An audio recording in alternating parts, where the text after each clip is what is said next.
चलिए बेटा, बेटा गुड मॉर्निंग। यस, तो लास्ट क्लास में हमने शुरू किया था यहाँ पर अपने साथ accounting standard 16 on borrowing cost. ठीक है बेटा, चेक करिए। हमने लास्ट क्लास में जो शुरू किया था यहाँ पर अपने साथ वो था accounting standard on borrowing cost. ख़त्म कर लिया था हमने अपना अकाउंटिंग स्टैंडर्ड।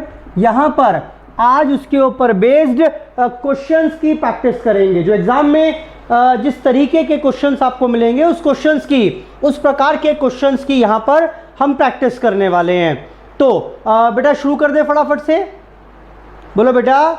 चलो, टू बिगिन विद सबसे पहले बात करें तो let's have a quick revision. मैंने क्या बताया आपको बोरिंग कॉस्ट के बारे में? मैंने बताई थी बेटा आपको इसका मतलब ये बताया कि बोरिंग कॉस्ट का मतलब होगा interest and other expenses which are directly attributable to borrowing of funds.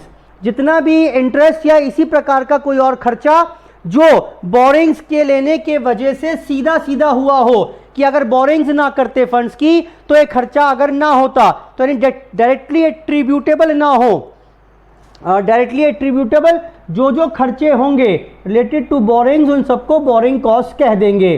फिर मैंने कहा कि बेटा ट्रीटमेंट क्या करिएगा बोरिंग कॉस्ट का? तो जवाब ये आया कि अगर ये बोरिंग कॉस्ट जिन बोरिंग्स यानी जो बोरिंग्स आपने की हैं, जो फंड्स आपने बोरो किए हैं, अगर वो फंड्स इस्तेमाल हुए हैं फॉर एक्विजिशन कंस्ट्रक्शन और प्रोडक्शन ऑफ क्वालिफाइंग एसेट, इन तीनों वर्ड का मतलब बताया था, तो बेटा तब तो उसे कैपिटलाइज कर देंगे। और अगर ये इसके लिए नहीं हुआ, यानी किसी और चीज के लिए बोरिंग कॉस्ट इनकर हुई है, तो ट्रांसफर टू पीएनएल। बात आई सर ये बोरिंग क्वालिफाइंग एसेट किसे कहेंगे? बेटा वो एसेट जिसको बनने में सब्सटैंशियल पीरियड ऑफ टाइम लग जाए। Sir substantial period of time का मतलब क्या? लगभग 12 महीने।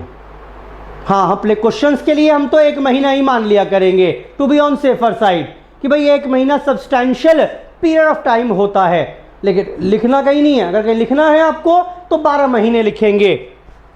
तो these are called qualifying asset. उसके बाद मैंने कहा कि चलो भाई समझ में आ गई, कोई इंटरेस्ट दिया वो बोरिंग कॉस्ट है, डेफिनेशन में आ गया, और वो बोरिंग कॉस्ट क्वालिफाइंग एसेट के ऊपर हुई है, यानी कैपिटलाइज करना है। मुद्दा आया कि कब से कैपिटलाइज करना शुरू करेंगे, कमेंसमेंट ऑफ कैपिटलाइजेशन, कब जाकर सेसेशन रोक देंगे, और क्या एक बार शुरू हो गया तो क्या वो चलता ही जाएगा और यहां पर जाकर ही समाप्त तो होगा? Answer is no. ऐसा हो सकता है कि बीच में कैपिटलाइजेशन का सस्पेंशन रोक भी दें। रोकना कि भाई हमने एक बार कैपिटलाइजेशन शुरू कर दिया, कब शुरू करेंगे? There are certain conditions, 3 conditions बताई थी। जिस दिन ये तीनों शर्तें पूरी हो जाएं, ऑल द 3 कंडीशंस, जिस दिन ये तीनों शर्तें पूरी हो जाएं उस दिन हम बोरिंग कॉस्ट का कैपिटलाइजेशन शुरू कर देंगे। सर ये 3 शर्तें कौन कौन सी थी? पहला, बोरिंग कॉस्ट इनकर हुई हो, दोस्त से लोन लेकर आए, उस पर इंटरेस्ट फ्री लोन लेकर आए, इंटरेस्ट तो दिया नहीं, आप कह रहे हो जी मैं कैपिटलाइज करना चाहता हूं, नॉट अलाउड। पैसा बोरो तो कर लिया, ब्याज भी दे रहे हैं, खर्चा कुछ किया नहीं, एक्सपेंसेस इनकर करने हैं आपको। तीसरा, सर 1 ट्रक ईंट भी मंगा ली, ब्याज भी जा रहा है, बस अब घर बैठ गए, नहीं, activities should be in progress, activities चलती रहनी चाहिए। हाँ, वो अलग बात है कि जरूरी नहीं है कि फिजिकल एक्टिविटीज हो, पेपर वर्क चल रहा है तो these are also considered as activities. ठीक है जी। तो जिस दिन ये शर्तें पूरी हो जाएं उस दिन मान लेते हैं आपने लोन तो यहां रेस किया, शर्तें यहां जाकर पूरी हुई, तो कैपिटलाइजेशन यहां पर कमेंस होगा। इससे पहले का transfer to borrowing cost transfer to PNL, और जिस दिन काम समाप्त हो जाएगा उस दिन कैपिटलाइजेशन सीजेस, उस दिन कैपिटलाइजेशन रोक देंगे, कैपिटलाइजेशन स्टॉप कर देंगे। हाँ, यहां पर जाकर लोन रीपे हुआ तो बोरिंग कॉस्ट तो यहां पर भी इनकर होगी, इसको again transferred to PNL account, again transfer to PNL account. ओहो, तो सर इसका मतलब एक बार कमेंसमेंट शुरू हो गई कैपिटलाइजेशन की, तो जब तक खत्म ना हो जाएगा काम तब तक कैपिटलाइजेशन चलती रहेगी? Answer is no. ऐसा हो सकता है अगर बीच में किसी समय के लिए आपने एक्टिविटीज को सस्पेंड कर दिया, तो बेटा इस पीरियड की बोरिंग कॉस्ट का क्या होगा, डिपेंड करता है इस बात के ऊपर एक्टिविटीज सस्पेंड रोकी क्यों गई हैं। अगर नॉर्मल रीजंस थे तब तो कैपिटलाइजेशन विल कंटिन्यू, लेकिन अगर एबनॉर्मल रीजंस थे तो बेटा क्या करेंगे, कैपिटलाइजेशन सस्पेंड कर देंगे। तो क्या होगा, बोरिंग कॉस्ट का इस दौरान निर्भर करेगा इस बात के ऊपर कि काम रुका क्यों। अगर वो काम रुकना आवश्यक था, नॉर्मल था, मुझे पता है कि भाई काम रुकेगा ही रुकेगा, तो ठीक है, उस पीरियड का borrowing cost will continue to capitalise, asset की कॉस्ट में जोड़ देंगे। खामखाई काम रुक गया सर बिना मतलब में, एबनॉर्मल रीजंस के वजह से, now during this period borrowing cost will transfer to PNL account. बेटा ये पूरा एएस 16 मैंने आपके साथ डिस्कस यहां पर कर लिया था। तो now let's begin with the question part. बेटा याद है कुछ कि नहीं है? सर कहाँ याद रहता है सर, आपको पता ही है, बेटा कल ही पढ़ाया था। चलो ठीक है, फटाफट से एक एग्जाम्पल मैंने क्लास में कल कराया भी था, और आज उसी के आगे और क्वेश्चंस की यहां पर प्रैक्टिस करेंगे। मेजॉरिटी क्वेश्चंस वही हैं इसमें, असाइनमेंट देखिए अपना जो एग्जाम्स में अलग अलग अटेम्प्ट में पूछे जा चुके हैं। तो let's begin with today's class borrowing cost. समझिए बेटा, बोरिंग कॉस्ट असाइनमेंट आपके पास है, मेरे साथ साथ पढ़िएगा। क्वेश्चन नंबर 4 सबसे पहले, क्वेश्चन नंबर 4 बेटा मिल गया असाइनमेंट, चेक करते जाएं मेरे साथ साथ। क्वेश्चन नंबर 4, क्वेश्चन नंबर 4 देखिएगा, पढ़िएगा क्या कह रहा है। Question number 4, an industry borrowed 40 lakh for purchase of machinery on 1 जून 2007। 1 जून 2007 को लोन रेस किया गया मशीनरी के लिए। बेटा 40 लाख का लोन था, 40 लाख का लोन था, और इस पर इंटरेस्ट था 9% पर एनम का। मशीनरी के लिए लोन लिया था हमने फॉर मशीनरी, 40 लाख रुपए का लोन लिया 9% के ब्याज पर मशीनरी के लिए। Machinery was put to use. भाई साहब पता नहीं ऐसी क्या आफत थी मशीन में, लेकिन मशीनरी का इस्तेमाल, machinery put to use on this date.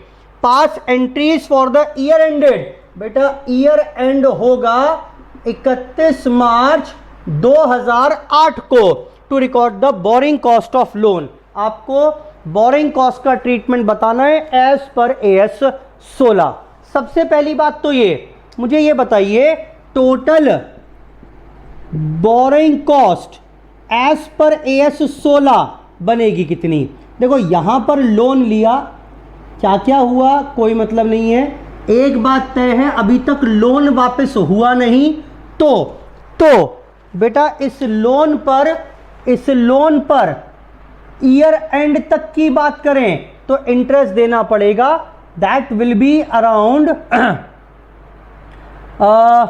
10 months. पूरे 10 महीने का ब्याज तो आपको देना ही देना पड़ेगा, which is called borrowing cost. कितना बैठेगा बोलो बेटा? 40 लाख पर 9%, 40 लाख पर 9%, जल्दी बताओ फटाफट से, for a period of 10 months. ये लो जी, 40 लाख पर 9% for a period of 10 months. बेटा कुल मिलाकर बोरिंग कॉस्ट कितनी हो गई है? आओ फटाफट से कैलकुलेट कर लेते हैं। 40 लाख पर 10%, बेटा कुल मिलाकर बैठेगा ये 40 लाख पर 9% और ये 10 महीने का 3 लाख रुपए। एक बात तो तय है, AS 16 के हिसाब से बोरिंग कॉस्ट बैठती है 3 लाख रुपए। अब बात आई इसका करेंगे क्या, चेक करें।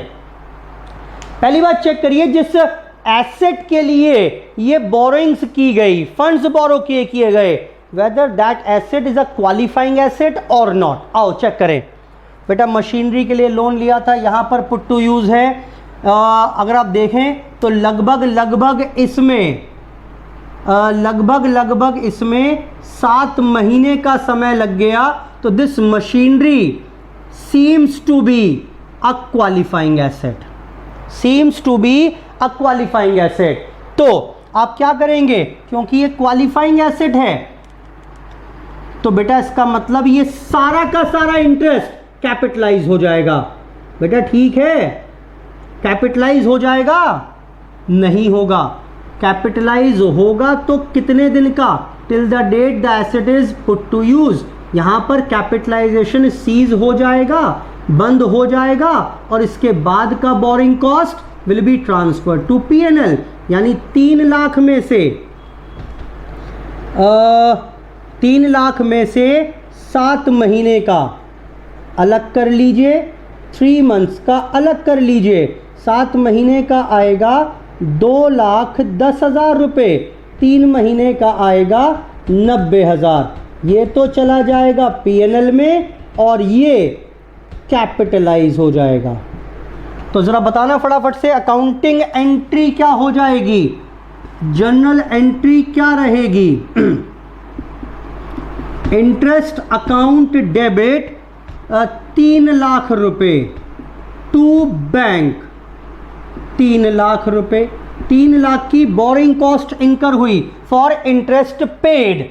इसमें से कुछ तो मशीनरी की कॉस्ट में जुड़ जाएगा, 2,10,000 being interest capitalised, being interest capitalised, और बाकी interest transfer to P&L account, बाकी interest transferred to P&L account. खत्म बेटा, बात खत्म। नोट करिए फटाफट से, खत्म हो गई बात। एंट्रीज ट्रीटमेंट ही पूछ रहा था सर। अगर सर ये क्वालिफाइंग एसेट मान लिया आपने, थोड़ा डाउट सा लग रहा है, क्वालिफाइंग एसेट ना माने, हाँ कर सकते हो आप। मैंने वैसे बताया आपको 1 महीने से ऊपर हो तो क्वालिफाइंग एसेट मान लो। अब सोचो एक बात, अगर मैं क्वालिफाइंग ना मानूं इसे 1 मिनट के लिए, तो क्वेश्चन में बचेगा ही क्या करने के लिए?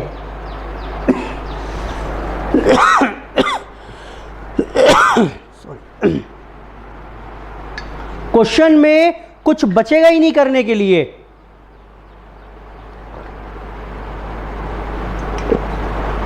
ज्यादा अच्छा तरीका है, what you can do is you can give an assumption also for clarity.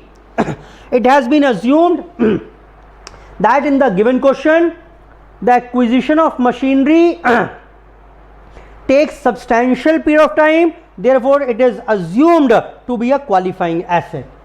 ठीक सर, ये assumption दे दें कि qualifying asset नहीं माना इसे हमने, बेटा वो ठीक नहीं है। आप समझो ना, अगर आप बोलोगे it is assume that machinery is not a qualifying asset और एंट्री पास कर देंगे, बस पूरा इंटरेस्ट P&L में ट्रांसफर कर देंगे, थोड़ा सा कम जमती है बात। This is a better treatment. Question number 4, फटाफट से नोट करिए, नोट करें बेटा फटाफट से। आगे बढ़ेंगे इसके बाद क्वेश्चन नंबर 4 के बाद। क्वेश्चन नंबर 4,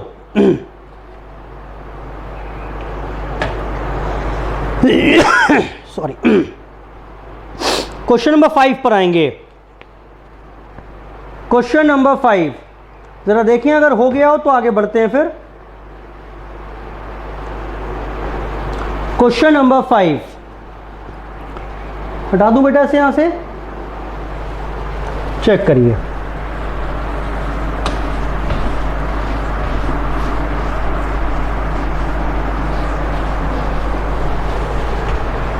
क्वेश्चन नंबर 5 पढ़ेंगे दोबारा से मेरे साथ साथ। Rohini limited obtained a loan for from an institution for 500 lakh, borings की गई 500 लाख की। सर क्या करोगे इस 500 लाख का? आओ, for modernisation and renovating its plant and machinery. Modernise करनी है, कुछ चेंज करने थे, बदलाव करने थे। The installation of plant machinery was completed on 31 March amounting to 320 lakh. Plant machinery का काम हो पाया, 320 लाख रख गए। 50 लाख रुपए, लोन कितने का था? 500 लाख का। लोन कितने का था बेटा? 500 लाख का, 500 लाख का।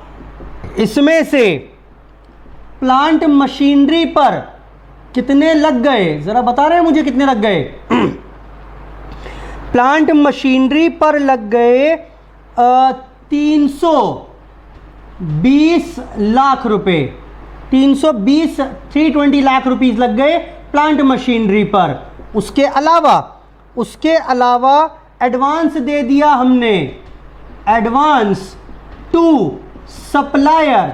बेटा एडवांस दे दिया हमने कुल मिलाकर 50 लाख रुपए का, 50 लाख का एडवांस दे दिया। And balance is used for working capital requirement, को पूरा करने के लिए 130 लाख का लोन मैंने दे डाला। कुल मिलाकर ले लिया, कुल मिलाकर 500 लाख का लोन कैसे कैसे इस्तेमाल हुआ, ये क्लियर है बात कि नहीं है? कुछ प्लांट मशीनरी में लग गया, कुछ सप्लायर्स को दे दिए 50 लाख कि भाई मशीनरी माल भेज देना जब ज़रूरत होगी। 130 लाख रुपए वर्किंग कैपिटल के लिए मैंने इस्तेमाल कर लिए। आगे, total interest paid for the above loan amounted to 65 lakh. इस पूरे लोन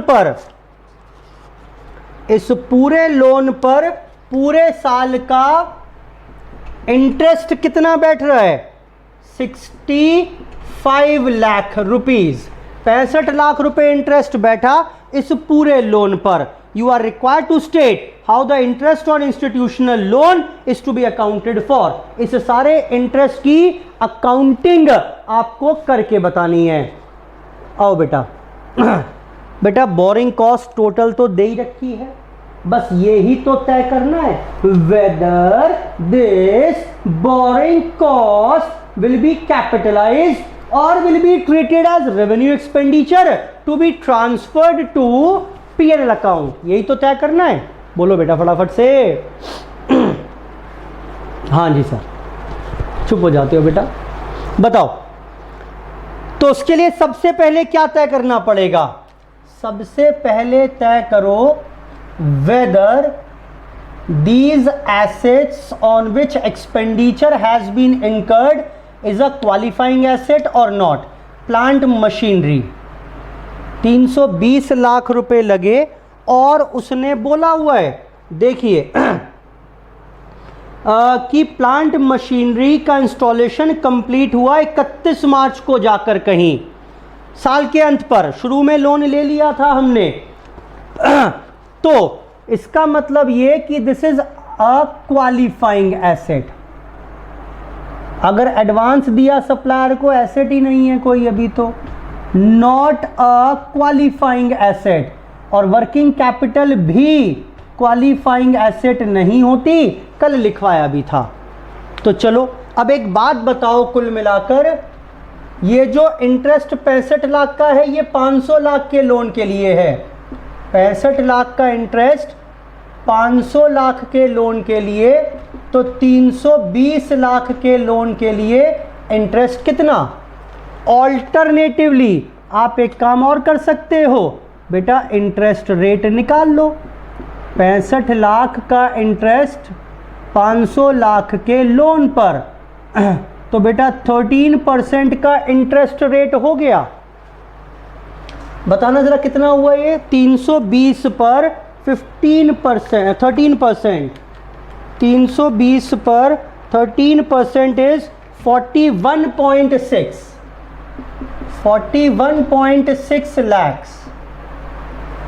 ये जो टोटल इंटरेस्ट है 65 लाख उसकी बात कर रहा हूं। 50 लाख पर लो 13% निकाल दिया, कितना हुआ बेटा ये? इस पर ये बैठेगा कुल मिलाकर 6.5 लैक्स, और 130 लाख पर भी 13%, कितना बैठेगा 130 लाख पे 13%? बेटा ये बैठेगा 130 पर 13% इज 16.9 लैक्स। कुल मिलाकर चेक कर लो, कुल मिलाकर चेक करेंगे अगर, तो ये सब मिलाकर 65 लाख का इंटरेस्ट ही बैठना चाहिए। जो पूरे साल में इंटरेस्ट दिया 65 लाख, उसमें से 41.6 लाख तो क्वालिफाइंग एसेट के ऊपर दिया और बाकी सारा नॉट अ क्वालिफाइंग एसेट। तो कोई बताएगा ट्रीटमेंट क्या होगा? ट्रीटमेंट क्या होगा? क्या करेंगे इसका? इसको तो कैपिटलाइज कर देंगे विद प्लांट मशीनरी, इसको ट्रांसफर टू पीएनएल और इसको भी transfer to PNL account.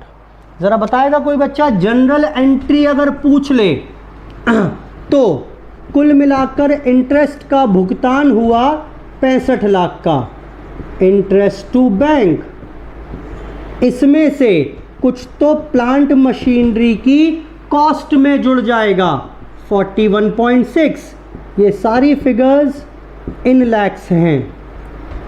To interest 41.6 और बाकी ट्रांसफर्ड टू पीएनएल अकाउंट, और ये रहेगा कितना? 6.5 और 16.9, 6.5 और 16.9, 23.4 लाख, 23.4 लाख। बेटा फटाफट से नोट करिए, मेरे ख्याल से बात क्लियर हो गई होगी। क्वेश्चन नंबर 5, क्वेश्चन नंबर 5 था ये।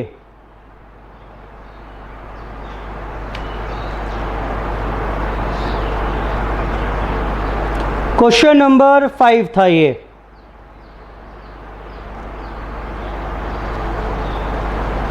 क्वेश्चन नंबर 5 था ये।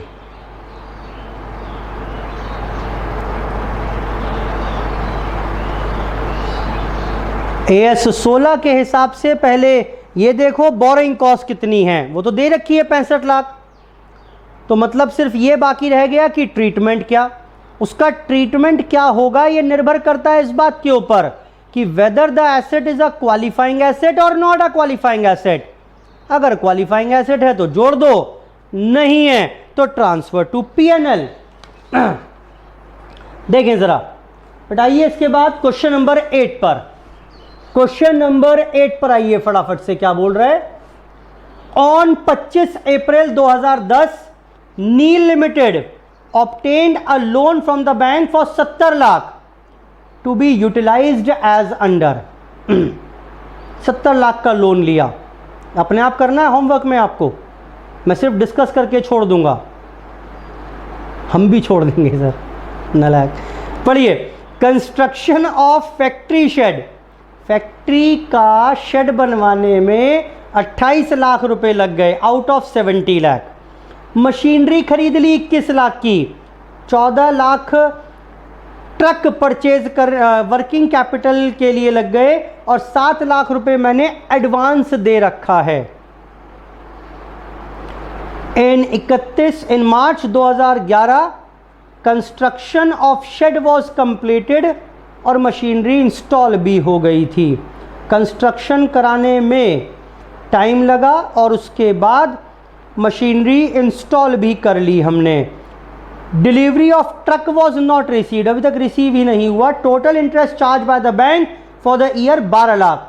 Show treatment of interest. समझो, लोन दिया हुआ है, इंटरेस्ट दिया हुआ है आपको 12 लाख का।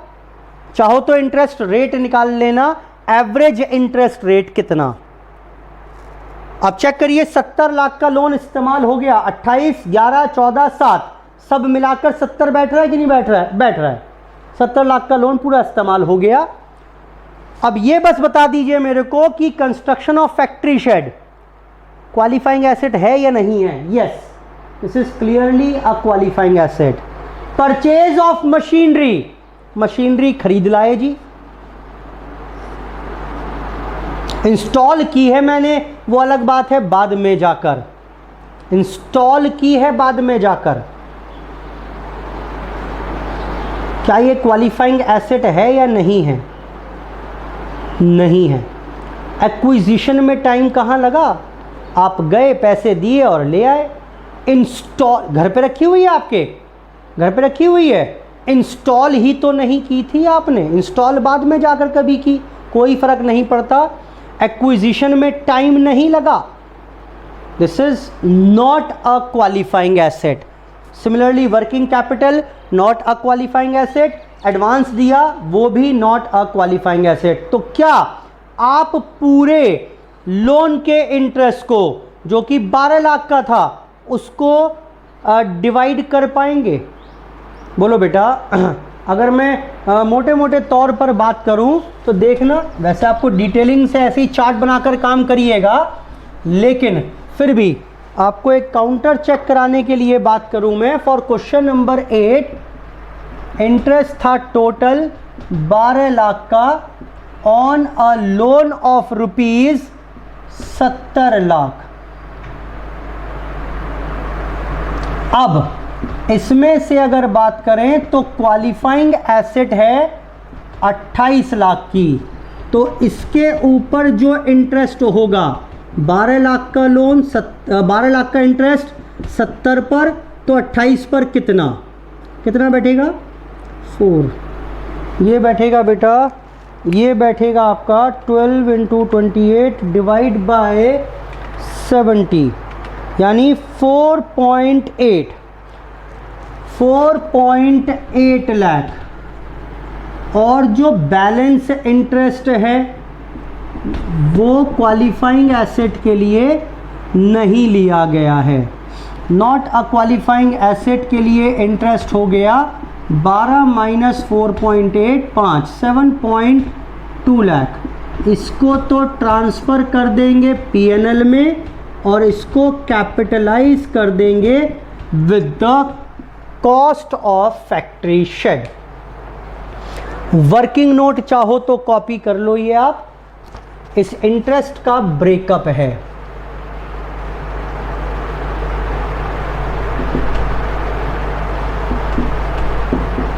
इंटरेस्ट का breakup 4.8 lakh will be capitalized and balance 7.2 lakh will be transferred to P&L account, profit and loss account। लो बेटा, कंप्लीट हो गया। तो होमवर्क में करना है आपको क्वेश्चन नंबर 8 और 9 दोनों ही पूरे करके लाने हैं। क्वेश्चन नंबर 8 और 9। 8 का वर्किंग नोट बनवा दिया, 9th का मैं वर्किंग नोट भी नहीं बनवा रहा हूं। आओ बेटा आगे क्वेश्चन नंबर 6 पर। 6 पर आइए।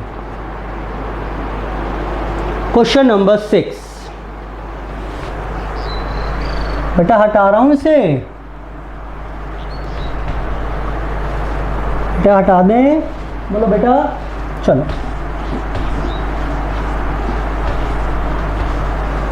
पढ़िए जी, आसान क्वेश्चन है बिल्कुल। क्वेश्चन नंबर 6 भी देखें आप, 4 नंबर का क्वेश्चन आया हुआ है ये। On 1 April Amazing construction limited obtained a loan of 32 crore to be utilised as under. 32 crore का लोन लिया और वो कुछ इस प्रकार से इस्तेमाल किया गया।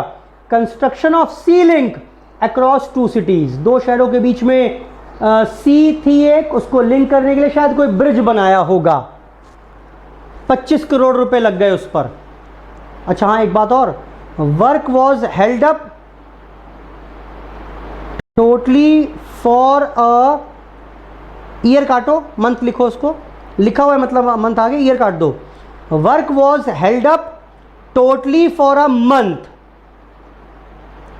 ड्यूरिंग द ईयर, लिखो during the year due to high water levels. क्या बोल रहा है जी ये?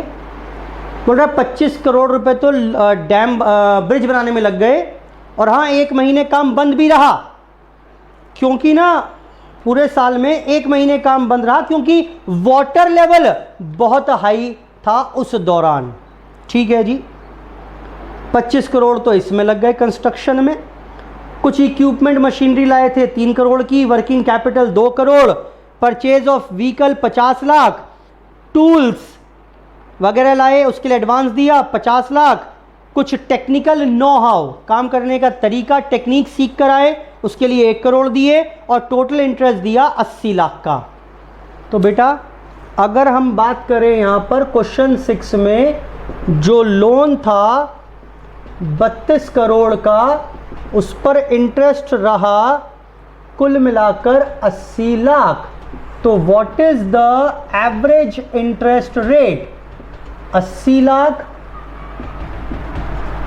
Divide by 32 crore into 100। 80 lakh divide by 32 crore into 100, बेटा कितना हुआ जरा बताओ फटाफट से। 80 लाख डिवाइड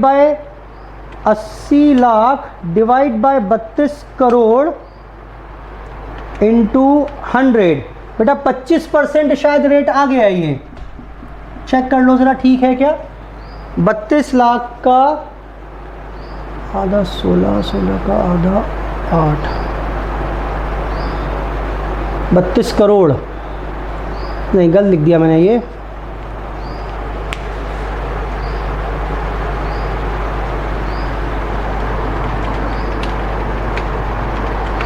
शायद 2.5% आ रहा है ये। चलिए खैर कोई फ़र्क नहीं पड़ेगा उस बात से हमारे को। 2.5%। खैर वापस आए अब। तो ये जो 80 लाख रुपए 32 करोड़ का लोन था, ये इस्तेमाल कहाँ कहाँ हुआ? उन एसेट्स में से ये चेक कर लो कि क्वालिफाइंग एसेट कौन सी है। Construction of sea link, yes definitely it is a qualifying asset. Equipment machinery purchase कर लाए, नॉट अ क्वालिफाइंग एसेट।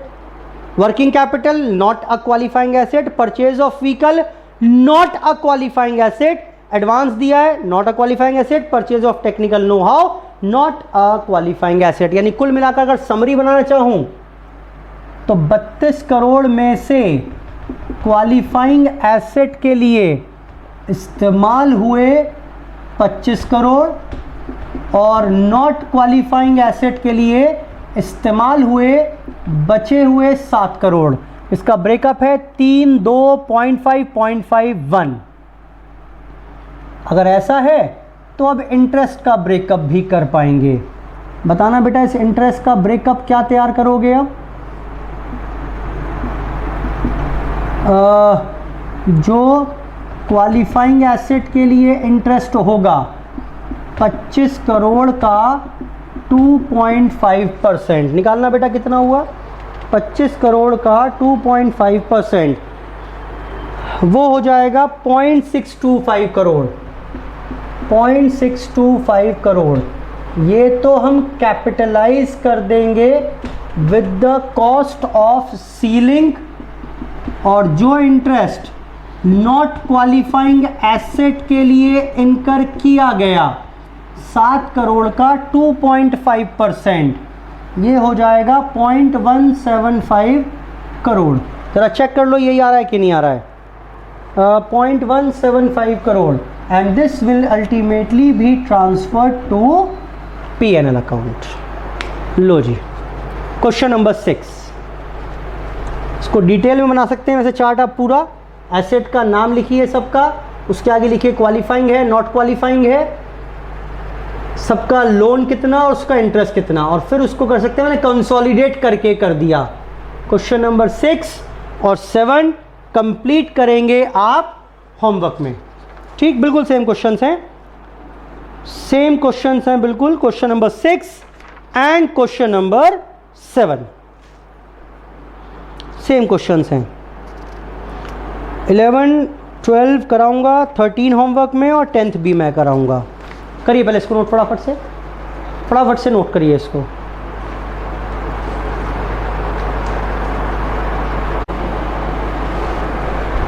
चलिए बेटा नोट कर लिया सबने? हटा रहा हूं बेटा मैं इसको यहां से। आएंगे क्वेश्चन नंबर 11 पर मेरे साथ साथ। ये क्वेश्चंस लिख लीजिएगा होमवर्क में, 8, 9, 6, 7 आर इन होमवर्क। आइए बेटा क्वेश्चन नंबर 11 पर, बढ़िया क्वेश्चन है, ध्यान से समझिएगा मेरे साथ साथ, बढ़िया क्वेश्चन है। X limited began construction of a new plant on 1 April. 1 अप्रैल को कंस्ट्रक्शन शुरू किया and obtained a special loan for 4 lakh, और 4 लाख का लोन ले लिया to finance the construction of a plant. Plant बनाने के लिए 4 लाख का लोन ले डाला 1 अप्रैल को ही। अच्छा, the rate of interest on loan was 10%, 10% के हिसाब से प्लांट के लिए लोन ले लिया 4 लाख का। Expenditure that were made on the project of plant, अब प्लांट पर काम शुरू किया। फर्स्ट डे 5 लाख रुपए लगा दिए, फिर 1 अगस्त में जाकर 12 लाख रुपए और लगे, 1 जनवरी को अगले साल 2 लाख रुपए और लगे। प्रोजेक्ट पर काम चल रहा है, धीरे धीरे पैसा लगता जा रहा है। 5 लाख लग गए, फिर 12 लाख लग गए, फिर 2 लाख लग गए। सर लोन तो 4 ही लाख का लिया था, ये इतने सारे पैसे कैसे लगा दिए? पता नहीं बेटा, समझ नहीं आ रहा। ओहो, companies other outstanding non specific loan. अब 4 लाख का लोन तो कंपनी ने इसी प्रोजेक्ट के लिए लिया था, इसी प्लांट के लिए। कंपनी ने 23 लाख का लोन और ले रखा था, नॉन स्पेसिफिक लोन था, यानी ले लिया बस 23 लाख का लोन, जहां चाहे मर्जी हम यूज कर लें। ऑब्वियस सी बात है, इसमें से कुछ पैसा यहां पर इस्तेमाल हुआ होगा। भाई कुल मिलाकर प्लांट में कितने पैसे लग गए? 5 लाख, 12 लाख और 2 लाख, 7, 19 लाख रुपए लग गए।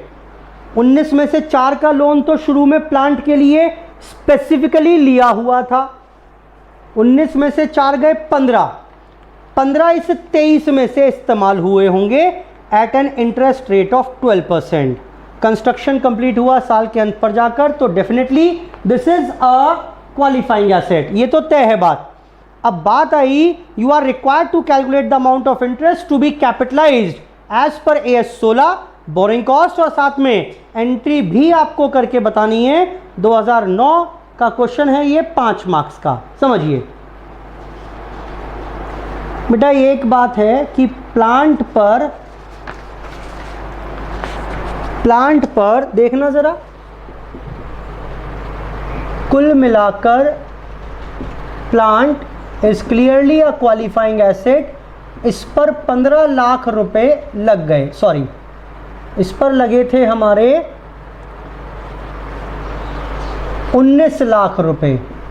इस 19 में से 4 लाख की पूर्ति तो हो गई थी, स्पेसिफिक लोन लिया हुआ था हमने, स्पेसिफिक लोन लिया हुआ था एट द रेट ऑफ 10% के हिसाब से, तो यानी इस पर इंटरेस्ट दिया होगा 40,000 का इंटरेस्ट। अब रही बात इसके लिए अभी और 15 लाख इस्तेमाल हुए हैं, वो कहां से हुए होंगे? नॉन स्पेसिफिक लोन में से इस्तेमाल हुए होंगे, जो लिया गया था एट द रेट ऑफ 12%। तो बेटा एक बात बताओ, क्या इस 15 लाख पर 12% का ब्याज 6 लाख रुपए लिख डालूं? हाँ सर लिख दो। नहीं लिख सकते।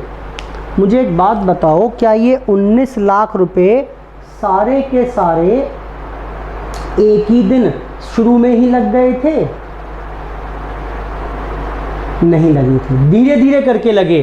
तो पहले तो आपको ये निकालना पड़ेगा कि कुल मिलाकर on an average weighted average क्या रहा लोन का पूरे साल में या एक्सपेंडिचर का। क्या बोल रहा हूं मैं, देखिए समझें। एवरेज एक्सपेंडिचर ऑन प्लांट, समझो मैं बताता हूं अभी क्या कह रहा हूं।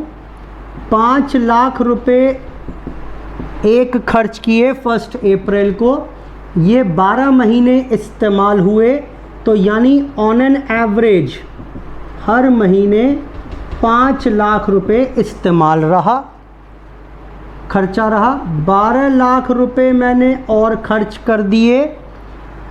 ये अप्रैल मई जून जुलाई 4 महीने बाद यानी 8 महीने तक मान लेते हैं सारा पैसा लोन लेके लगा रहे हैं हम। तो मैंने 5 लाख रुपए लोन लेकर लगा दिए, वो लोन का पैसा 12 महीने लगा रहा, तो on an average per month 5 lakh रुपए इन्वेस्टेड रहे। फिर मैंने लिया 12 लाख का लोन। भूल जाते हैं सबको 1 मिनट के लिए, प्लान पर जब जब खर्चा कर रहे हैं तब तब लोन ले रहे हैं, ऐसा मान लीजिए आप। तो मैंने ये 1 अप्रैल 2008 को लोन लिया था, ये 1 अगस्त 2008 को लोन लिया, 12 लाख रुपए का प्रोजेक्ट में लगा दिया, 8 महीने इस्तेमाल किया, तो ऑन एन एवरेज हर महीने 8 लाख रुपए प्रोजेक्ट में लोन लेकर लगाए मैंने। और फिर 1 जनवरी 2009 को 2 लाख रुपए 3 महीने तक इस लोन का इस्तेमाल किया मैंने। तो ऑन एन एवरेज अगर हम बात करें 50,000 रुपये, तो बेटा ज़रा पहले इस 1350 की हिंदी करके बताओ इसका मतलब क्या है। 13,50,000 से क्या समझ रहे हो आप समझो। मैंने लोन लिया, वेटेड एवरेज मेथड बोलते थे इसको पहले। 5 लाख रुपए का लोन लिया 12 महीने के लिए, 12 लाख का लोन लिया 8 महीने के लिए, 2 लाख का लोन लिया 3 महीने के लिए। या मैं ये कह दूं कि 5 लाख का लोन लिया 1 महीने के लिए, 8 लाख का लोन लिया 1 महीने के लिए, इसको डिवाइड किया 12 से तो 50,000 का लोन। भाई 2 लाख का लोन 3 महीने कह लो या 50,000 का लोन पूरे साल कह लो, एक ही बात है। तो ये आ गया 13,50,000 का लोन लिया प्लांट के खर्चे के लिए। ऑन एन एवरेज 13,50,000 का लोन पूरे साल में आउटस्टैंडिंग रहा हमारा, आउटस्टैंडिंग रहा हमारा, आउटस्टैंडिंग रहा हमारा। बताइए 13,50,000, 13,50,000, 13,50,000। अब इस 13,50 में से 13,50 में से 4 लाख का तो क्या था, लेस कर देते हैं स्पेसिफिक लोन। भाई ये लोन तो था ही इस प्लांट के लिए 4 लाख, तो इसका मतलब मैंने पूरे साल इस्तेमाल किए 13,50,000, 13,50,000, 13,50,000 माइनस 4 लाख कितना हो जाएगा बेटा, 9,50,000 मैंने इस्तेमाल किए नॉन स्पेसिफिक लोन से। तो यहाँ पर इसका मतलब नॉन स्पेसिफिक लोन के 9.5 लाख रुपए मैंने इस्तेमाल किए। तो 9.5 लाख रुपए पर 12%, कैलकुलेट करो कितना आएगा, पर 12% इज 1,14,000 रुपये। So this is the total interest which is required to be capitalized, 1,34,000। Plant पर खर्च जरूर 19 लाख रुपए हुए हैं, लेकिन ब्याज क्या पूरे साल का 19 लाख पर दोगे? नहीं, 4 लाख तो मैंने इसी प्लांट के लिए शुरू में ले लिए थे, स्पेसिफिक लोन था, इस पर तो पूरे साल का आएगा। बाकी तो धीरे धीरे पैसा लगा ना, तो उस धीरे धीरे जो पैसा लगा उसका मैंने एक एवरेज निकाल लिया कि ऑन एन एवरेज पूरे साल में कितना लगा। भाई कुल मिलाकर प्रोजेक्ट पर ही 1350 का एवरेज है, प्रोजेक्ट के ऊपर खर्चा जो है 1350 का है पूरे साल का एवरेज, कि हर प्रोजेक्ट बनाने के लिए हर महीने 1350 का लोन आउटस्टैंडिंग रहा। इसकी हिंदी करो, इसका मतलब ये है कि प्रोजेक्ट बनाने के लिए मैंने कभी लोन 5 का लिया, फिर और बढ़ा लिया, फिर और बढ़ा लिया। बजाय ये सब कहने के मैं ये कह सकता हूं कि प्रोजेक्ट पर 13,50,000 रुपए लगे रहे पूरे साल, जिसमें से 4 लाख तो स्पेसिफिक लोन के लगे रहे और 9.5 लाख रुपए नॉन स्पेसिफिक लोन में से लगे। इसका रेट 10% है, इसका 12% है। Total interest, total borrowing cost 1,54,000। पूछ क्या रहा था मेरे से क्वेश्चन में, वो क्वेश्चन में पूछ रहा था बेटा, पहला part, calculate the amount of interest to be capitalised as per the provisions of AS 16।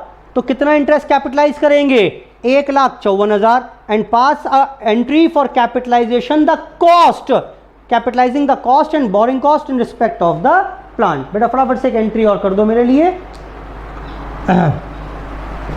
Entry हो जाएगी plant account debit to bank. Plant पर खर्चा हुआ कुल मिलाकर 19 लाख का, और साथ में बोरिंग कॉस्ट जो है वो भी प्लांट की कॉस्ट में जोड़कर दिखाएंगे। Being cost of plant and borrowing cost incurred capitalised. General entry 20,54,000 रुपए कैपिटलाइज करके दिखा देंगे with the cost of asset. General entry required. Note करो बेटा, क्वेश्चन नंबर 11 था ये, क्वेश्चन नंबर 11 करिए फटाफट से note. Question number 11 sir side में लो बेटा, लो बेटा, करो नोट फटाफट से। इसी का एक्सटेंशन है क्वेश्चन नंबर 12, ये भी मैं कराऊंगा अभी, और क्वेश्चन नंबर 13 करेंगे होमवर्क में। 12 मैं कराऊंगा आपको, इसी क्वेश्चन का एक्सटेंशन है, और दोबारा समझेंगे इसी क्वेश्चन को।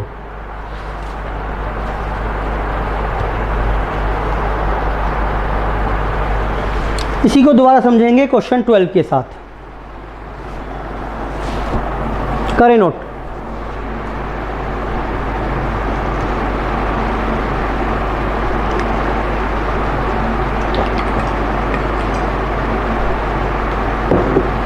क्वेश्चन नंबर 12 पर आएंगे इसके बाद। जिसने कर लिया बेटा क्वेश्चन 12 पढ़ना शुरू कर देना।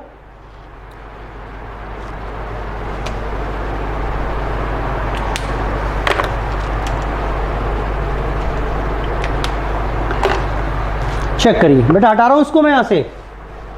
लो जी, फिर से प्रयास करेंगे सेम पैटर्न पर, कुछ बेहतर लगेगा, कुछ नया भी और सीखने को मिलेगा। पढ़िए। Messrs Ayush limited begin construction of a new building on 1 January 2014। It obtained 3 lakh special loan to finance the construction of a building on 1 January. बेटा 3 लाख का तो 1 जनवरी को ही बिल्डिंग बनाने के लिए स्पेसिफिक लोन या स्पेशल लोन ले लिया। रेट था 12%। इस पर तो पूरे साल का ब्याज जाएगा ही जाएगा। कंपनीज अदर आउटस्टैंडिंग, कुछ और non specific loan. Non specific loan का मतलब होता है लोन लेकर छोड़ दिया, जब ज़रूरत पड़ेगी प्रोजेक्ट के लिए निकाल लेंगे, जब किसी और चीज़ के लिए ज़रूरत पड़ेगी तो वहाँ इस्तेमाल कर लेंगे। लेकिन जितना प्रोजेक्ट निकालेगा पैसा, इंटरेस्ट उसी पर तो देगा। बस यही प्रॉब्लम का विषय है हमारे लिए। पढ़िए खैर, expenditure that were made on the building project were as follows. जनवरी को 3 लाख रुपए लगा दिए, अप्रैल में 350, जुलाई में 550, दिसंबर में 150।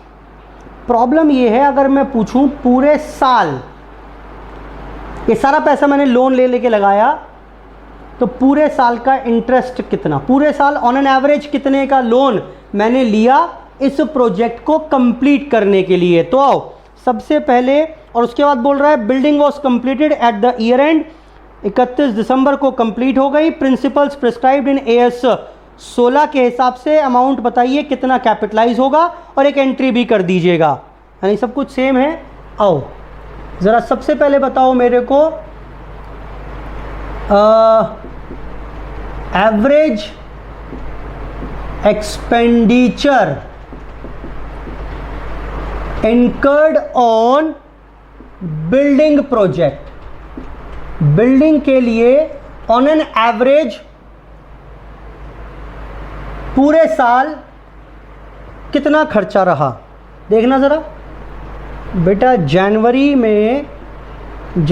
14 में 3 लाख रुपए बिल्डिंग पर लगाए, तो 3 लाख रुपए लोन लिया, बिल्डिंग पर लगा दिए। ठीक है जी, तो ये पैसे लोन के 12 महीने लगे रहे,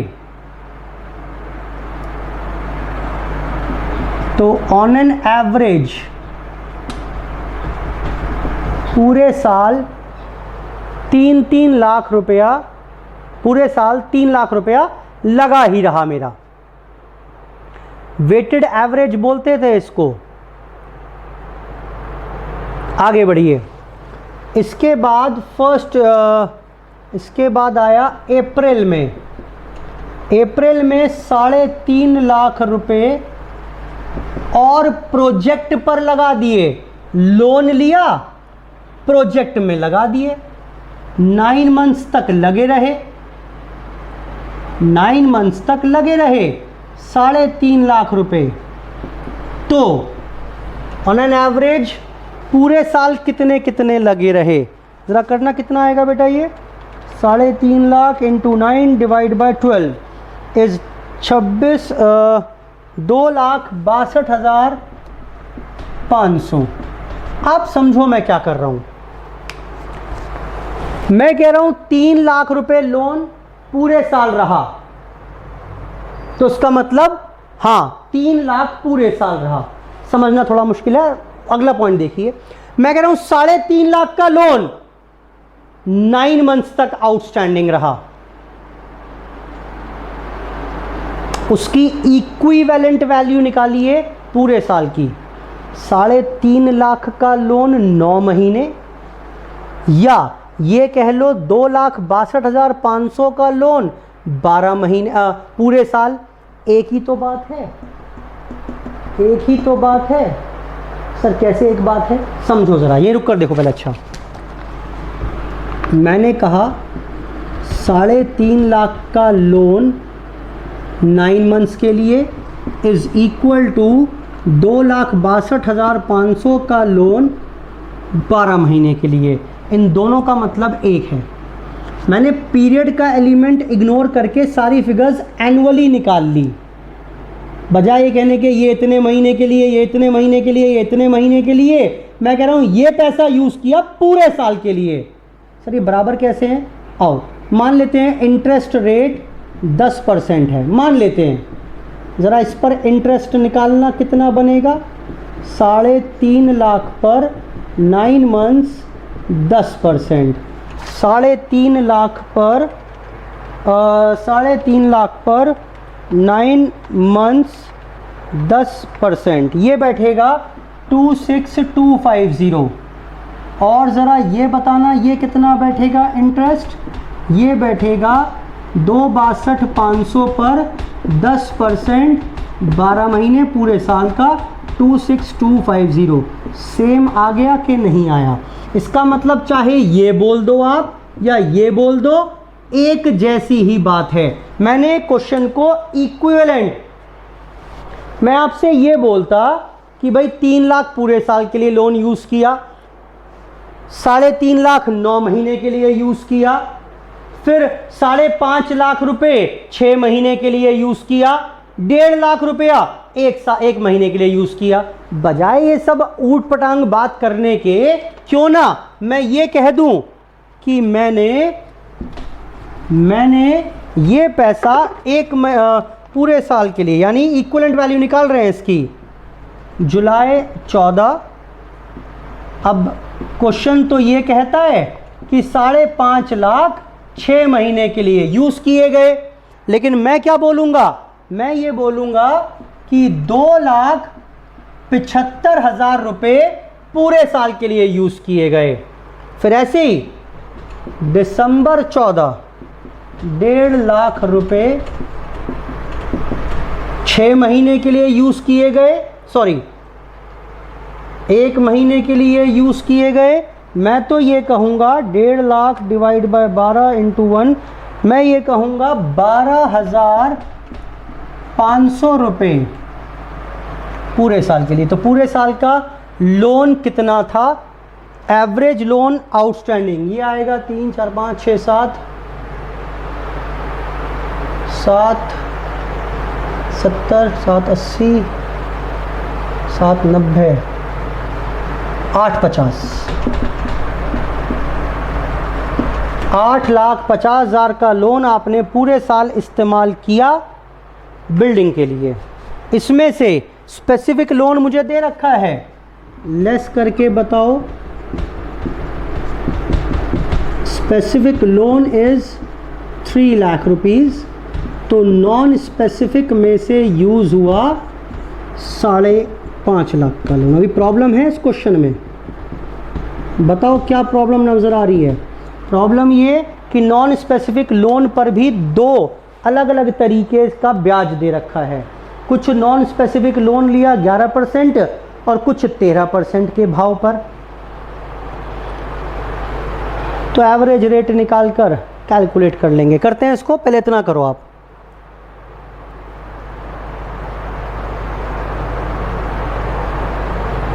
इतना करो इसको फटाफट से, बड़ा आसान था।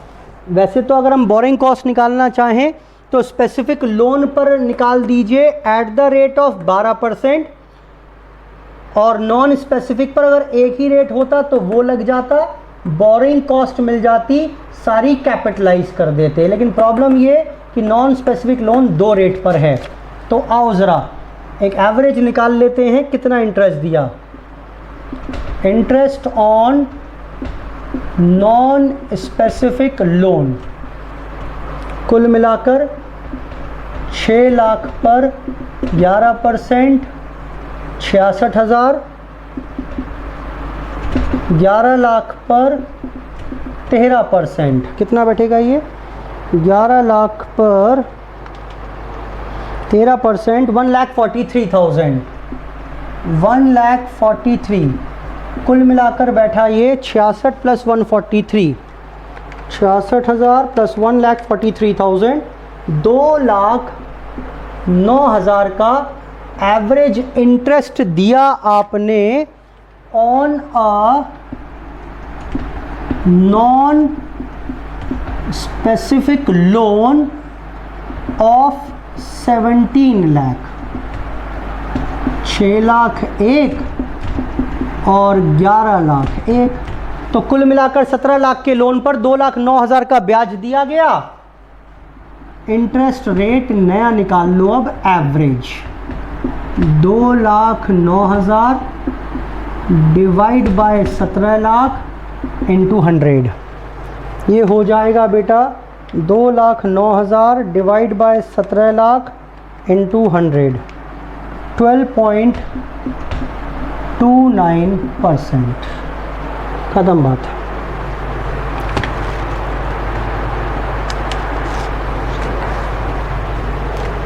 इस 3 लाख पर तो इंटरेस्ट कैलकुलेट होगा eight the rate of 12% per annum और नॉन स्पेसिफिक पर रहेगा eight the rate of 12.29% per annum. Note करो बेटा, हटाऊंगा उसको फटाफट से फिर। ये टोटल इंटरेस्ट कैलकुलेट कर लें। ये बैठा कितना 36, 3,60,000, 5.5 पर 12.29, 5.5 पर 12.29%, 67595 total borrowing cost to be capitalized. Total borrowing cost to be capitalized, ये कुल मिलाकर पूरी कैपिटलाइज होगी और एंट्री हो जाएगी। अब इसमें journal entry which is required is building account debit to bank, building account debit to bank. Building में कुल मिलाकर लग गए थे 13,50,000, खर्चा जोड़ लो 3, 3.5, 5.5, 1.5, 13,50,000 और साथ में इंटरेस्ट जो कि कैपिटलाइज करना है 427,595। कुल मिलाकर बैठेंगे बेटा ये 13,50,000 प्लस 427,595। कुछ गलत हो गया क्या? ये 36,000 आएगा, 360 नहीं है, दिस इज लाइक 36,000। तो 36 प्लस 67595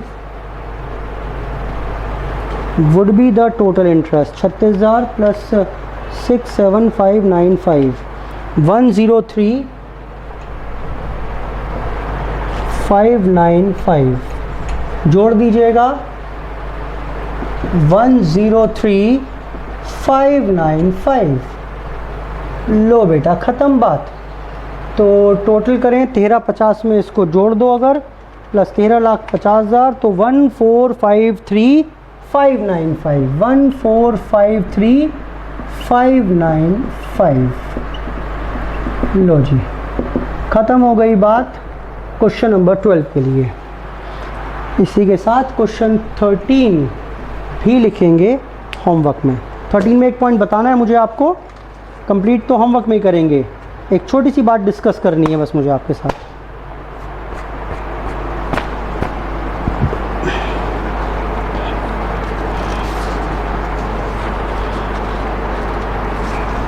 नोट कर लें पहले इसको। कुल मिलाकर प्रोजेक्ट के ऊपर जितना खर्चा हुआ पूरे साल में, एवरेज निकाल लिया उसका, उसमें से कितना स्पेसिफिक लोन मैंने लिया हुआ है वो मुझे मालूम ही है। बाकी आ गया नॉन स्पेसिफिक लोन। पूरे साल का एवरेज 8.5 लाख रुपए था, 3 लाख रुपए स्पेसिफिक लोन के इस्तेमाल कर लिए, 5.5 लाख रुपए नॉन स्पेसिफिक लोन के इस्तेमाल किए। स्पेसिफिक लोन 12% के रेट पर था। नॉन स्पेसिफिक लोन में दिक्कत ये आ गई कि 2 प्रकार का है, तो सारा ब्याज निकालकर एक एवरेज रेट निकाला नॉन स्पेसिफिक लोन का जो 12.29% आ गया था। उस 12.29% को मैंने अप्लाई किया तो टोटल बोरिंग कॉस्ट ये इनकर की मैंने, और इस बोरिंग कॉस्ट को मैंने बिल्डिंग की कॉस्ट के साथ कैपिटलाइज करवा दिया। करिए नोट।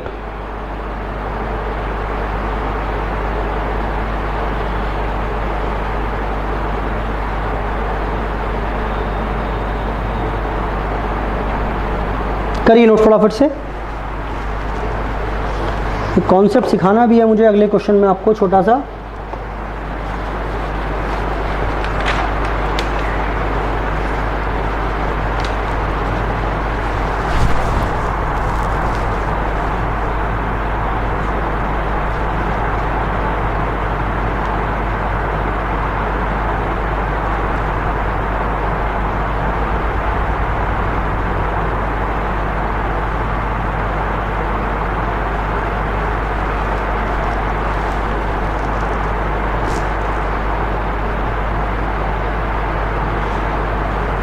बेटा नोट कर लिया हो तो बढ़े आगे। चलो देखते हैं कुछ और।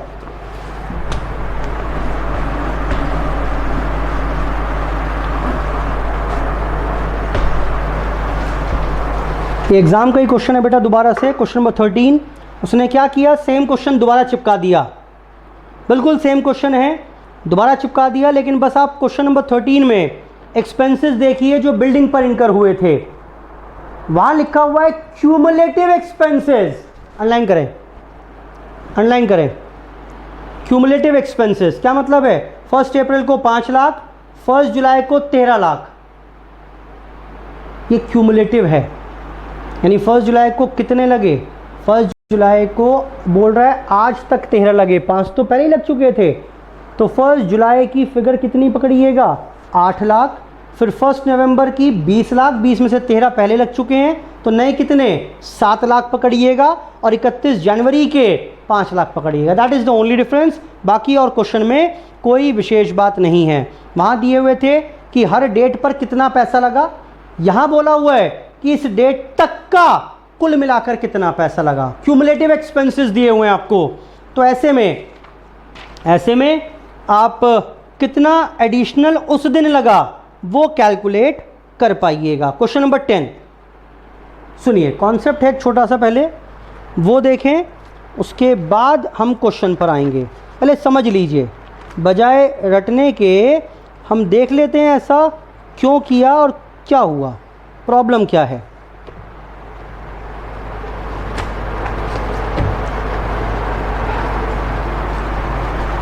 सुने,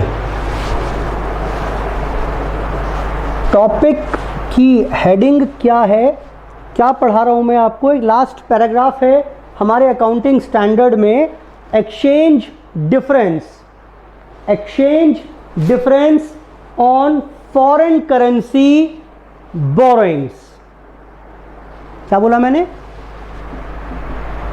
exchange difference on foreign currency boring. समझना थोड़ा सा अभी कठिन होगा, मैं नाम की बात ही नहीं कर रहा, आप केस समझिए, बाद में आऊंगा इस नाम पर। हमारे पास एक और अकाउंटिंग स्टैंडर्ड है अगला जो कवर करेंगे हम, AS 11, effects of differences in foreign exchange rate. कुछ चीजें इसकी वहां भी पढ़ेंगे, वहां से भी लिंक्ड है, कुछ यहां पढ़ाऊंगा मैं आपको। देखो मैंने क्या किया, मैंने लेट्स से यहां पर लोन लिया for purchase of a building, for purchase of a project. मैंने फॉर अ प्रोजेक्ट मैंने एक लोन लिया, और लेट्स से ये लोन लिया मैंने डॉलर्स में, 10,000 US डॉलर का लोन लिया eight the rate of 6% per annum.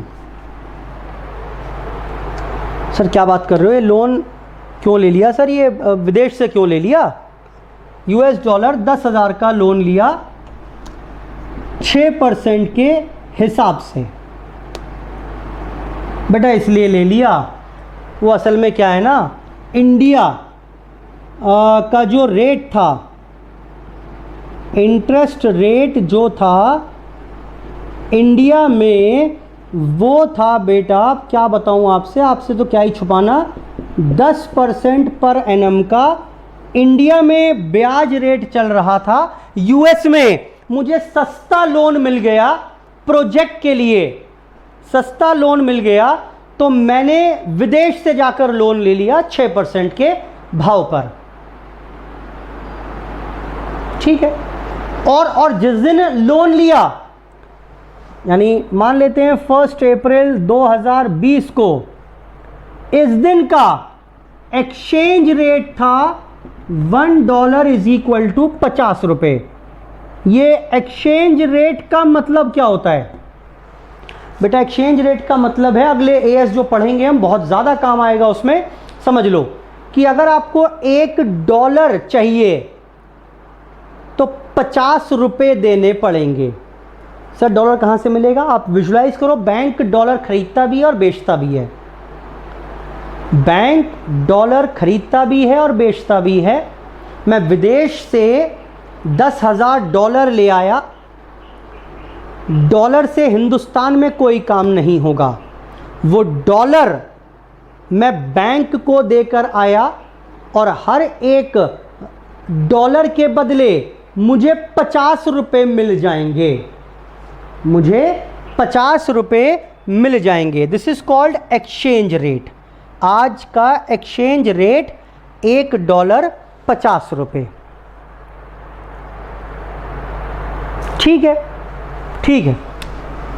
31 मार्च 2021 को मुझे इस लोन पर इंटरेस्ट देना पड़ेगा। लोन फॉर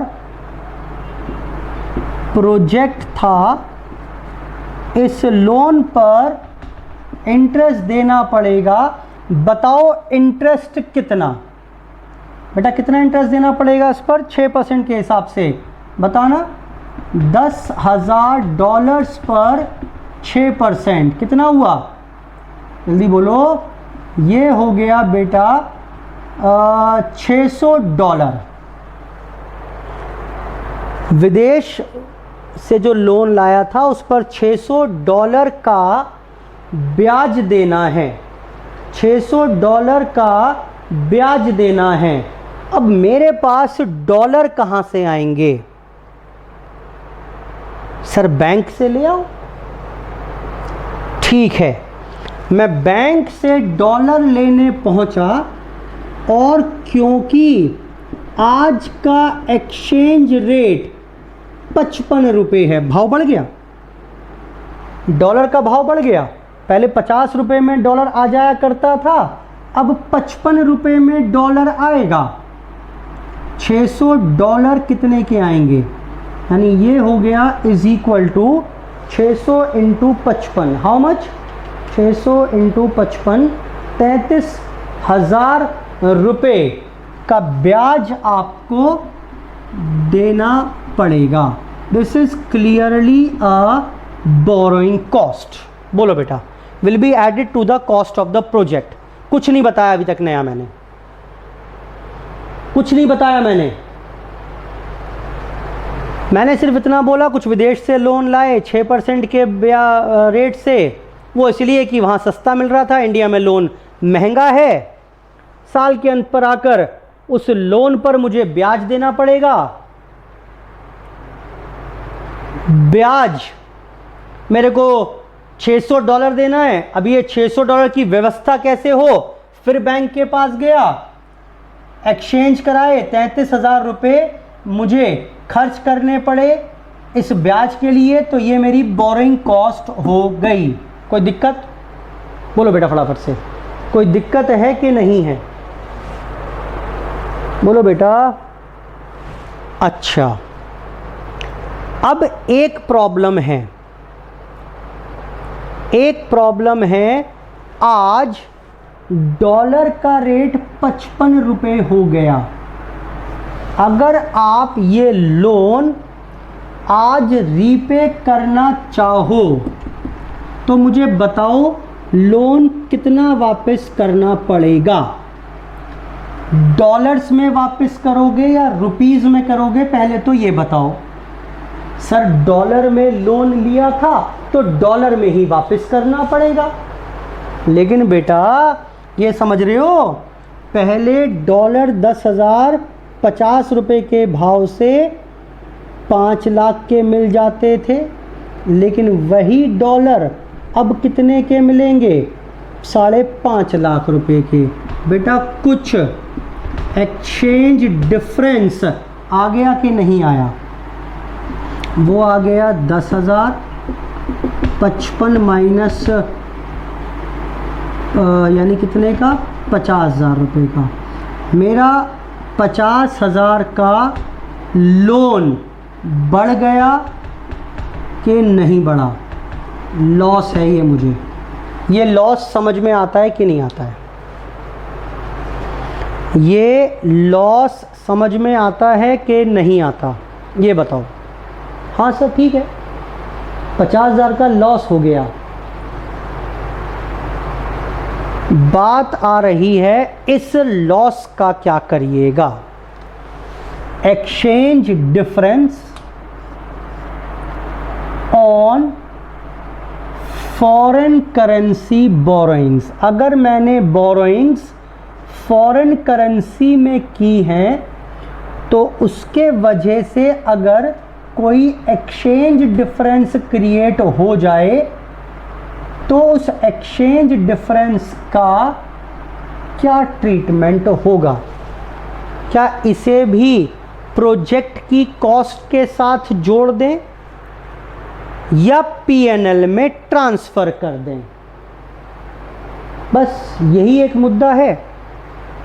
ये कॉन्सेप्ट ना सारा का सारा AS11 में भी इनसे जुड़ी बातें बहुत सारी करेंगे हम। AS11 में बड़ी सारी बातें करेंगे इससे जुड़ी हुई। चलो खैर कोई बात नहीं, फिलहाल देखते हैं।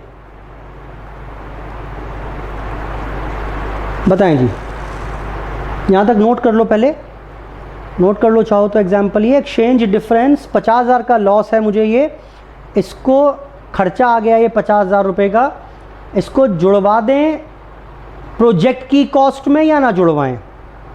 तो देखो मेरा सवाल क्या है। मैंने कहा ये खामखा का आपने कलेश करी क्यों लिया। बोला जी इसलिए कलेश किया था, सस्ता मिल रहा था इसलिए किया था। अच्छा ये बताओ कितना का फ़ायदा कर लिया। कितने का फ़ायदा, आओ बताता हूँ। अगर मैं इंडिया में लोन लेता 10% के हिसाब से तो ज़रा बताना इंटरेस्ट कितना बैठता। जल्दी बोलो इंटरेस्ट कितना बैठता भाई। 50 रुपये 5 लाख पर 10%, 50,000 का ब्याज बैठता अगर मैं इंडियन लोन लेता। अच्छा क्यों खामखा लफड़ा पाल लिया इतना सारा। सर देखो ना 50 का लोन इंटरेस्ट देना पड़ता, अब 33,000 में बात बन गई। ओ तो इसका मतलब आपका सेविंग ऑफ इंटरेस्ट, कितना इंटरेस्ट बचा लिया आपने। 50,000 माइनस 33,000, बेटा 17,000 का इंटरेस्ट बच गया कि नहीं बचा। ये तो आपकी होशियारी है, होशियारी है। आपने 17,000 बचाने के लिए 50,000 रुपये डुबो दिए। तो अब बताओ मैं क्या करने वाला हूं।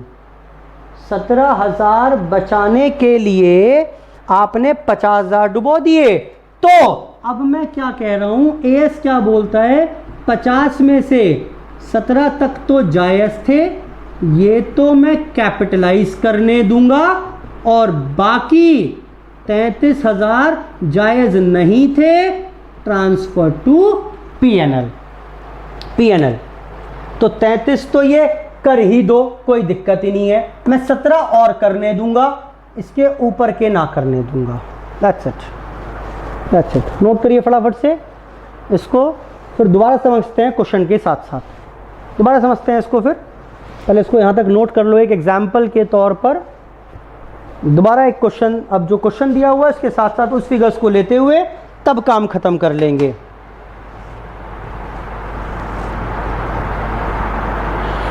जल्दी जल्दी नोट करो बेटा इसको।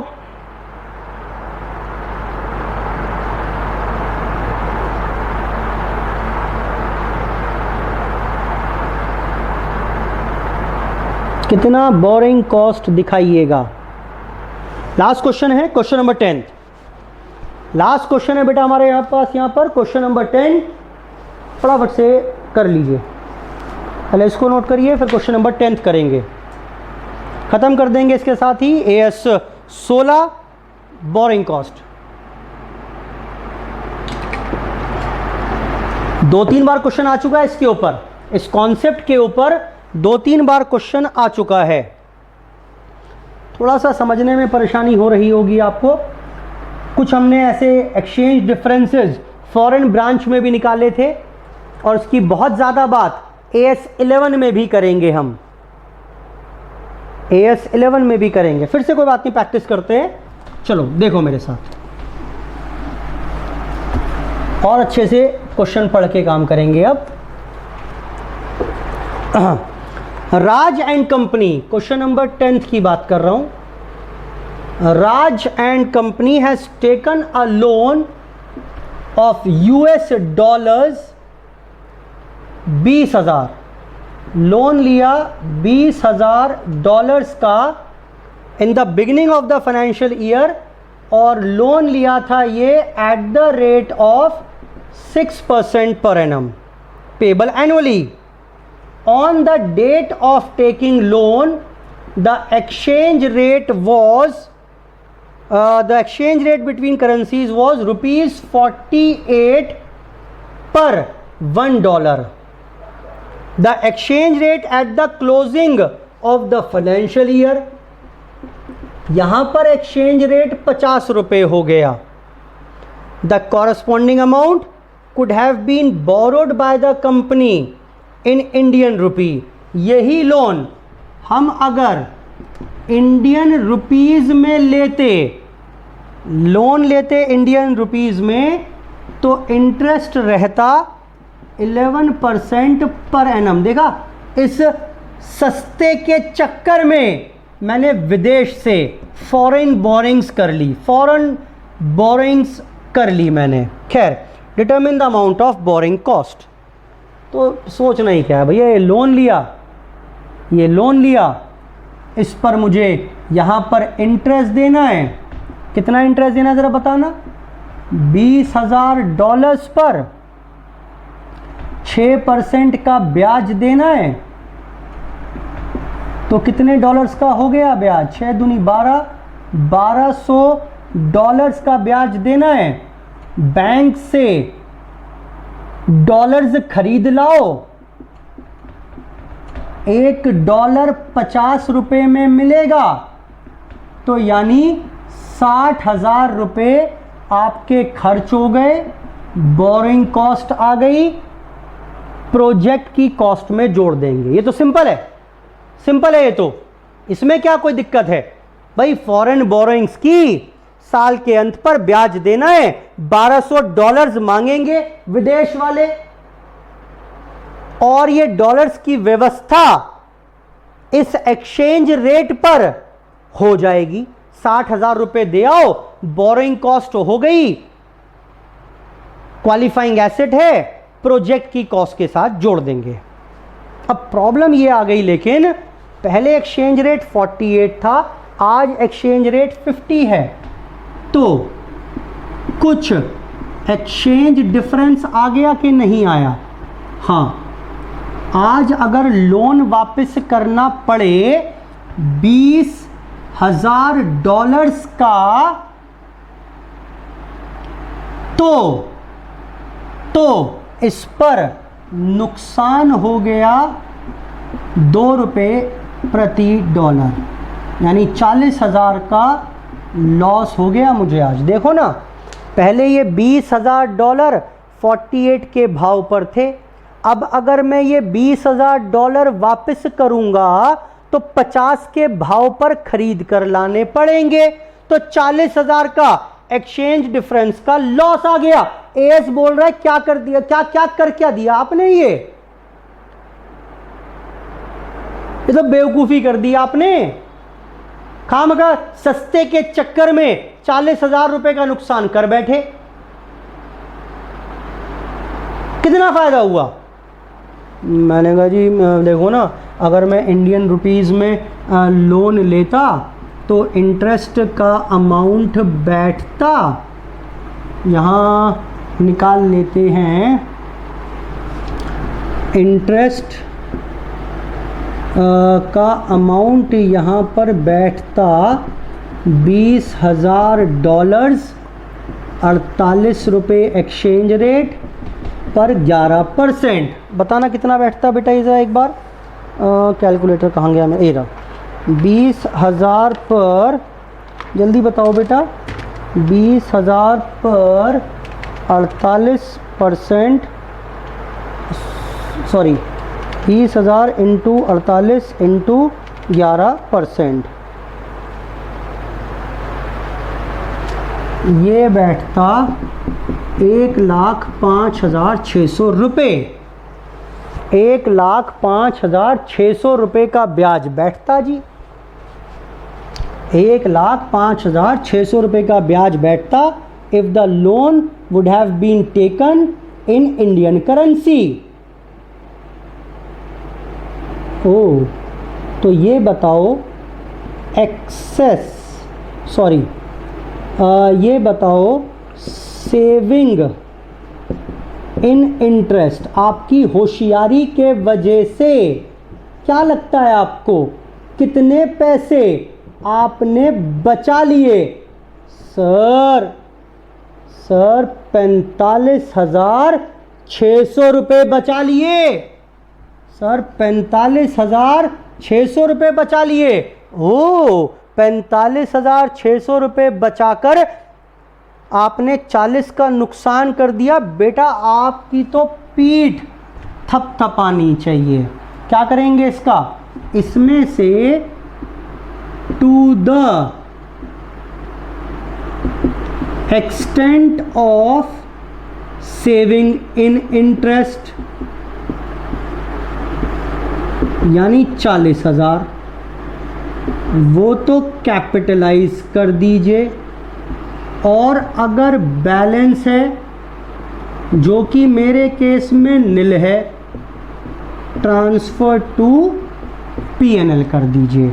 समझो, अगर यहां पर एक्सचेंज लॉस 50,000 का होता तो मैं कहता भैया 50,000 में से सेविंग तक का यानी 45,600 का तो कैपिटलाइज करवा लो। बाकी तो मूर्खता है आपकी, मूर्खता है। बाकी बची मूर्खता है, ट्रांसफर टू पीएनएल। यहां मूर्खता है ही नहीं, यहां तो होशियारी ही होशियारी है। 40,000 का लॉस, पूरी की पूरी होशियारी है। Transfer to should be capitalise. जरा फटाफट से आखिरी में एंट्री और बता दीजिए। जर्नल एंट्री क्या करेंगे? जर्नल एंट्री क्या करेंगे बेटा? कुल मिलाकर borrowing cost, interest to cash. Interest दिया मैंने कितना? बोलो बेटा कितना दिया इंटरेस्ट मैंने? इंटरेस्ट दिया मैंने 60,000 का। कुल मिलाकर इंटरेस्ट दिया था 60,000 का। क्या करेंगे इस 60,000 का? बेटा पूरा का पूरा 60,000 और साथ में जो 40,000 हैं वो भी विल बी कैपिटलाइज्ड। कुल मिलाकर एक्सचेंज डिफरेंस भी मैं इंटरेस्ट के नाम से या एक काम करिए, उसने पूछा नहीं है, वहाँ लिखा हुआ है उसने, देखो उसने क्या पूछा है।